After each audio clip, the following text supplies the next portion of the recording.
हैदराबादमा चाहिँ मलाई चाहिँ अब राति हुँदो 5 जनाले घेरेको फेरि त्यो 5 जनालाई थाहा छैन त्यो साथी म चाहिँ बक्सर हो भनेर हो बिर्स्यो होइन थाहै छैन साथी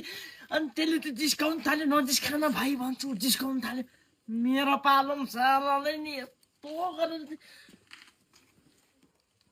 यस्तो गरेर चाहिँ त्यसको टाउकोमा नि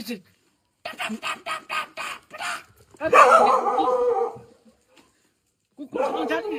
साथी कि हो नि पाँचजनाको टाउको तल नि भाइ साथी म चाहिँ फेरि फाट खेल्दिनँ कि साथी खेल्ने हो पनि ज्यान मार कि मान्छे मारि पठाउँछु कि मै मर्छु त्यो थाहै नहुने क्या जति एक लगाइदिन्छु तिमीलाई फेरि म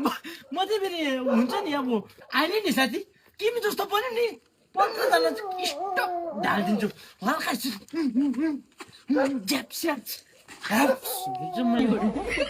पहिल्यै सिकेको अब अहिले त बक्सिङमा पनि छिप्पिसक्यो भन्नु जाडो पनि भएको साथी अब आउन साथी तँ साथी पहिला खतरा हेर्ने जहिले चाहिँ तिमीले थुन्नु पर्ने खान्छ के ब्याड हेबिट बस न साथी यता